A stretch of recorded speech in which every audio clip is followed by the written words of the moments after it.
Hey, I'm Michael David, researching ancient mysteries around the globe, and my work's at mysteryislands.net. We're going to start with Atlantis today. Big topic, kind of the holy grail in our field. We're all still looking for it and remnants of it.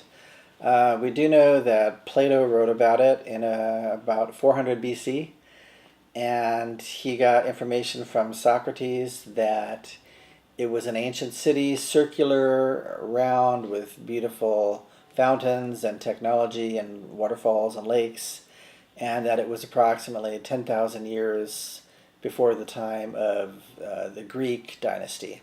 So that would put it around 10,000 to 11,000 BC. And we don't have too much more information documented, but we do know that Solon went to Egypt, and he got information from a priest about where it was and why it fell. And it was written down in Critias and Timaeus, the works of Plato.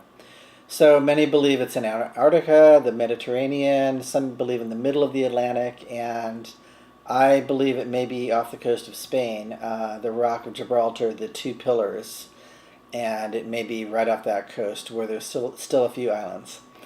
And so also I want to talk about, speaking of Greek mythology, how they would worship these 12 gods, 6 male and 6 female, and they were ruling from Mount Olympus over all of the people in Greece. And they believed these were real, actual gods. They interacted with humans, and it was a powerful influence in their day-to-day life. And Zeus was the commanding god, and before the Greek gods were the Titans, and they were led by Cronus, and they were the ancient original gods, and they were defeated and put into a dark underworld. And the only one you may really know about today is Atlas, who was so strong he held up the world. And I personally believe all of these mythology from the Titans and the Greeks dates back to the Anunnaki, who had the 12 ruling gods, the 12 states. That was a very important number in how they divided up many different aspects of society. So the research comes from the Sumerian clay tablets, which were found in the 1800s around the area of Iraq.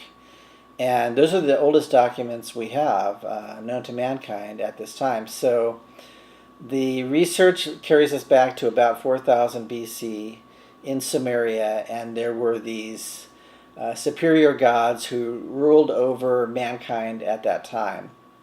And they also believed in an overriding universal superior god.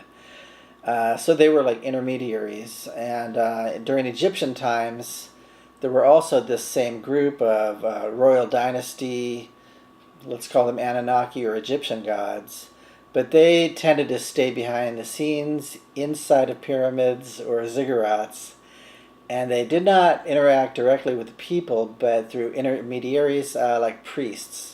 So they were not seen that often. Maybe that was to exert power and control over the people, but most of the people were certainly bound to slavery. It wasn't a very fair system at all.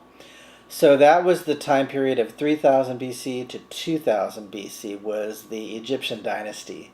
And that led into the Greek period, and then we have the birth of Christ, and then the Roman Empire, which was very important in all of our research. And they also had 12 main gods, 6 male and 6 female. They corresponded pretty closely with the Greek gods. For instance, Apollo is the same name in Roman and Greek mythology. That's just one example. And so you had the rise and fall of the Roman dynasty, and as you notice that by this point, the gods were becoming less and less important as Christianity took over and the teachings of Christ. So that's kind of when that shift occurred. I would say about 400 AD. So I just wanted to talk about some of these time periods in our history. This will help you as the Ancient Alien student seek out distant clues to our past. So that's it for today. I'm Michael David, and find my movies at mysteryislands.net. Thank you.